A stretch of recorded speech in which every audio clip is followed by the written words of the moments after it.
Hi hello ನಮಸ್ಕಾರ. Education master YouTube ಚಾನಲ್ಗೆ ತಮಗೆಲ್ಲರಿಗೂ ಸ್ವಾಗತ.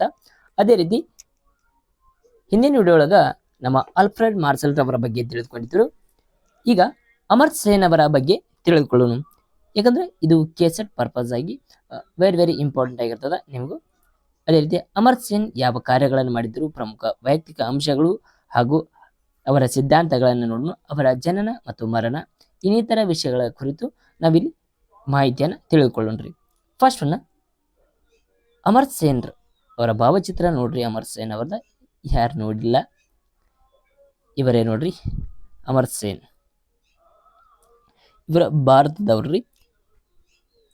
ಇವರಿಗೆ ಭಾರತ ನೊಬೆಲ್ ಪ್ರೈಸ್ ಸಿಗತ್ರಿ. ಇವರಿಗೂ ಅರ್ಥಶಾಸ್ತ್ರದಲ್ಲಿ ನೊಬೆಲ್ ಪ್ರಶಸ್ತಿಯನ್ನ ಪಡೆದ ಭಾರತದ ಅರ್ಥಶಾಸ್ತ್ರ ಒಬ್ರು ಯಾರಂದ್ರ ಅಮರ್ತ್ಯ ಸೇನ್ ಆಗಿದ್ದರು. ಇವರಿಗೆ ಯಾವ ವಿಷಯಕ್ಕೆ ನೊಬೆಲ್ ಪ್ರಶಸ್ತಿ ಸಿಕ್ಕತ್ತೆ ಅಂದ್ರೆ ಯೋಗಕ್ಷೇಮದ ಅರ್ಥಶಾಸ್ತ್ರಕ್ಕೆ 1998ರಲ್ಲಿ ನೊಬೆಲ್ ಪ್ರಶಸ್ತಿಯನ್ನು ಸಿಕ್ಕದ. ಅದೇ ರೀತಿ ಅಮರ್ತ್ಯ ಸೇನ್ ಅವರು ಭಾರತದ ಅತ್ಯಂತ ಪ್ರಸಿದ್ಧ ವಿಶ್ವವಿಖ್ಯಾತಿ ಮಾನವತಾವಾದಿ ಅರ್ಥಶಾಸ್ತ್ರಜ್ಞರು ಮತ್ತು ತತ್ವಜ್ಞಾನಿ ಹಾಗೂ ಲೇಖಕರಾಗಿದ್ದಾರೆ. ಅದೇ ರೀತಿ ಕಲ್ಯಾಣ ಅರ್ಥಶಾಸ್ತ್ರ ಸಾಮಾಜಿಕ ಆಯ್ಕೆಯ ಸಿದ್ಧಾಂತಕ್ಕೆ ನೀಡಿದ ಅತ್ಯಮೂಲ್ಯ ಕೊಡುಗೆಗಳಾಗಿವೆ. ಇವರಿಗೆ 1998ರಲ್ಲಿ ಅರ್ಥಶಾಸ್ತ್ರ ನೊಬೆಲ್ ಪ್ರಶಸ್ತಿ ನೀಡಿ ಗೌರವಿಸಲಾಯಿತು.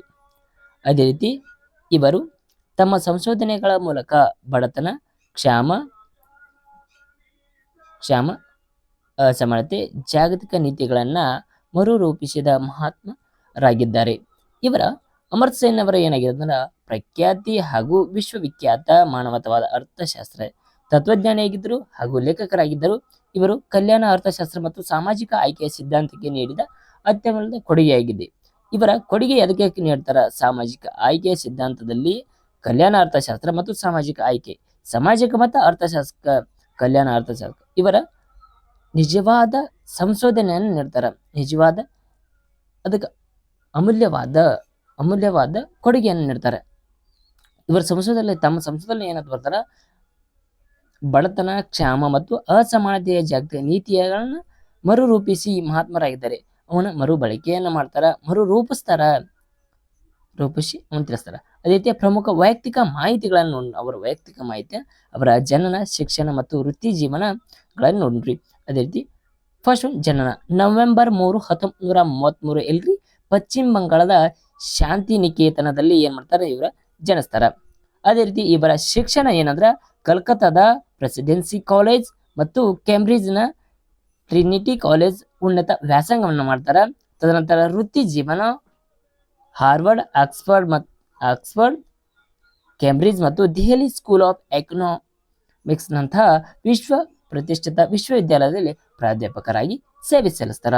ನೋಡ್ರಿ, ವೃತ್ತಿ ಜೀವನ ಎಲ್ಲಿ? ಕೇಂಬ್ರಿಡ್ಜ್ನ ದೆಹಲಿ ಸ್ಕೂಲ್ ಆಫ್ ಎಕನಾಮಿಕ್ಸ್ ವಿಶ್ವದ ಪ್ರತಿಷ್ಠಿತ ವಿಶ್ವವಿದ್ಯಾಲಯ ಪ್ರಾಧ್ಯಾಪಕ ಕಾರ್ಯ ನಿರ್ವಹಿಸ್ತಾರ. ವಿಶ್ವದ ಪ್ರತಿಷ್ಠಿತ ಕಾಲೇಜ್ ಯಾವ್ದ? ವಿಶ್ವವಿದ್ಯಾಲಯ ಎಲ್ಲಿ? ಡೆಲ್ಲಿ ಸ್ಕೂಲ್ ಆಫ್ ಎಕನಾಮಿಕ್ಸ್ ಅಲ್ಲಿ ಏನಾಗಿರ್ತಾರ ಅಂದ್ರೆ ಇವರು ವೃತ್ತಿ ಜೀವನ ಉಪನ್ಯಾಸಕರಾಗಿ ಸೇವೆಯನ್ನ ಸಲ್ಲಿಸ್ಯಾರು ಎಂಬುದನ್ನ ಇಲ್ಲ ತಿಳ್ಕೊಂಡಿವ್ರಿ. ನೆಕ್ಸ್ಟ್ ಅರ್ಥಶಾಸ್ತ್ರಕ್ಕೆ ಇವರ ಪ್ರಮುಖ ಕೊಡುಗೆಯನ್ನು ಕೊಟ್ಟಾರ? ಇಲ್ರಿಪ್ಪ, ನೊಬೆಲ್ ಪ್ರೈಸ್ ಪಡೆದಾರ ಇಲ್ಲಂದಿಲ್ಲ. ಅರ್ಥಶಾಸ್ತ್ರಕ್ಕೆ ಏನು ಕೊಡುಗೆ ಕೊಟ್ಟಾರ ಅಂತ ಕೇಳ್ರಿ. ಫಸ್ಟ್ ಕಲ್ಯಾಣ ಅರ್ಥಶಾಸ್ತ್ರ, ವೆಲ್ಫೇರ್ ಎಕನಾಮಿಕ್ಸ್, ಕೇವಲ ದೇಶದ GDP ಬೆಳವಣಿಗೆಯಷ್ಟೇ ಅಭಿವೃದ್ಧಿಯಲ್ಲ, ಬದಲಿಗೆ ಸಮಾಜದ ಕಟ್ಟಕಡೆಯ ಬಡ ನಾಗರಿಕನ ಕಲ್ಯಾಣವೇ ನಿಜವಾದ ಆರ್ಥಿಕ ಪ್ರಗತಿ ಎಂದು ವಾದಿಸ್ತಾರೆ. ಇವರು ಕಲ್ಯಾಣ ಅರ್ಥಶಾಸ್ತ್ರದಲ್ಲಿ ಏನಾದ್ರು ಕೇವಲ ದೇಶದ GDP ಬೆಳವಣಿಗೆ ಅಷ್ಟೇ ಅಲ್ಲದೆ ಬದಲಿಗೆ ಸಮಾಜದ ಕಟ್ಟಕಡೆಯ ಬಡ ನಾಗರಿಕನಿಗೆ ಏನಾಗಿರ್ಬೇಕಂದ್ರ ಕಲ್ಯಾಣವೇ ನಿಜವಾದ ಆರ್ಥಿಕ ಪ್ರಗತಿ ಎಂದು ವಾದಿಸ್ತಾನ್ರಿ. ಸಮಾಜದಲ್ಲಿರುವ ಕಟ್ಟಕಡೆಯ ನಾಗರಿಕ ಎಲ್ಲೋ ಯಾವುದೋ ಮೂಲ್ಯಾಗ ಸಮಾಜ ಒಳಗಿರ್ತಾನ, ಅವಾಗ ಈ ನಾಗರಿಕತೆ ಅಥವಾ ಕಟ್ಟಕಡೆಯ ಆರ್ಥಿಕ ನಿಜವಾದ ಎಂದು ದೊರೀತೈತಿ ಅವಾಗ ಅಂದ ಕಲ್ಯಾಣ ಅರ್ಥಶಾಸ್ತ್ರ GDP ಆಗಿರ್ತದ. ಎಲ್ಲರಿಗೂ GDP ಅನುಭವ ಬಂದಿರ್ತೈತಿ, GST ಅನುಭವ ಬಂದಿರ್ತೈತಿ. ನೆಕ್ಸ್ಟ್ ಸಾಮರ್ಥ್ಯದ ವಿಧಾನ, ಕೆಪಬಿಲಿಟಿ ಅಪ್ರೋಚ್, ಮಾನವನ ಯೋಗಕ್ಷೇಮ ಅಳತೆಯು ಕೇವಲ ಆದಾಯವನ್ನಷ್ಟೇ ನೋಡದೆ ಒಬ್ಬ ವ್ಯಕ್ತಿಗೆ ಸಿಗುವ ಶಿಕ್ಷಣ, ಆರೋಗ್ಯ ಮತ್ತು ಸಂಸ್ಕೃತ ಜೀವನದ ಅವಕಾಶಗಳನ್ನು ಪರಿಗಣಿಸಬೇಕು ಎಂದು ಪ್ರತಿಪಾದಿಸುತ್ತಾರೆ.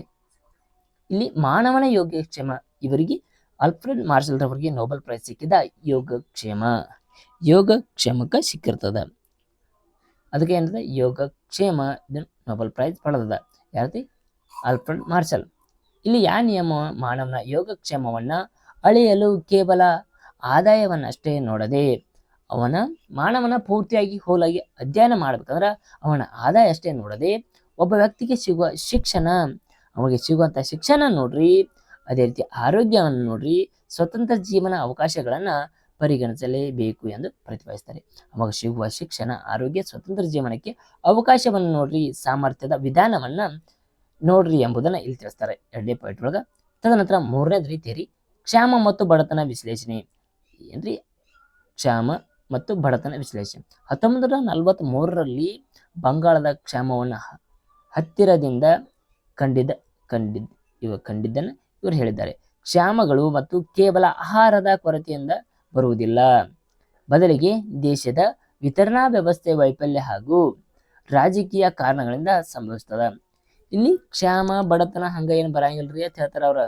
ಅಮರ್ತ್ಯ ಸೇನ್ ಅವರ 1943ರಲ್ಲಿ ಬಂಗಾಳದ ಕ್ಷಾಮವನ್ನು ಹತ್ತಿರದಿಂದ ಕಂಡಿದ್ದ, ಅವರ ಪ್ರತ್ಯಕ್ಷವಾಗಿ ನೋಡಿದ ನಿಯಮಗಳನ್ನು ಹೇಳಿದ್ದಾರೆ.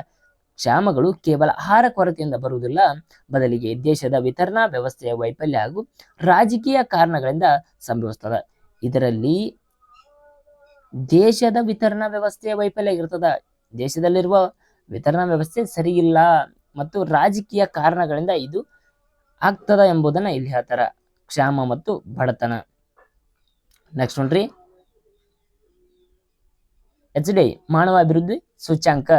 ವಿಶ್ವಸಂಸ್ಥೆಯು ಬಳಸುವ ಮಾನವ ಅಭಿವೃದ್ಧಿ ಸೂಚ್ಯಂಕವನ್ನು ರೂಪಿಸುವಲ್ಲಿ ಮಹಬೂಬ್ ಉಲ್ ಹಕ್ ಅವರ ಪ್ರಮುಖ ಪಾತ್ರವಿದೆ.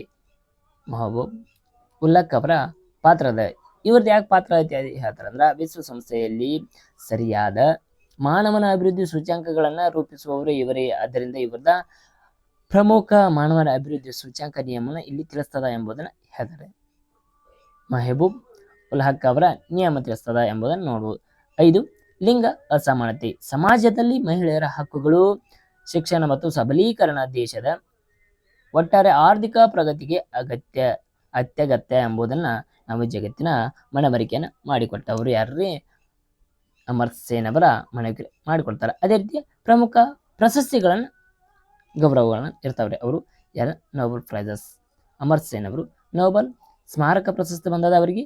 ಕಲ್ಯಾಣ ಅರ್ಥಶಾಸ್ತ್ರ ಸಾಧನೆಗಾಗಿ ಕೊಡ್ತಾರೆ. ಯಾವಾಗ ಅಂದ್ರೆ 1998 ಕೊಡ್ತಾರೆ. ಭಾರತ ರತ್ನ ಕೊಡ್ತಾರ್ರಿ 1999ರಲ್ಲಿ. ಭಾರತ ಸರ್ಕಾರ ಅತ್ಯುನ್ನತ ನಾಗರಿಕ ಪ್ರಶಸ್ತಿಯನ್ನು ನೀಡ್ತಾರೆ ಅಮರ್ತ್ಯ ಸೇನ್ ಅವರಿಗೆ. ಇಲ್ಲಿ next third one, national humanities medal.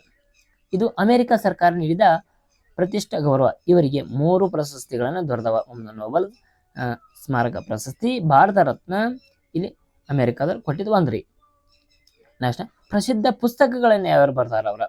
Amartya Sen ಅವರ ಪುಸ್ತಕ development as freedom 1999. Next one poverty and payments 1981. Next one the argumentative India 2005. The idea of justice ಅಂದ್ರೆ ಇದು 2009.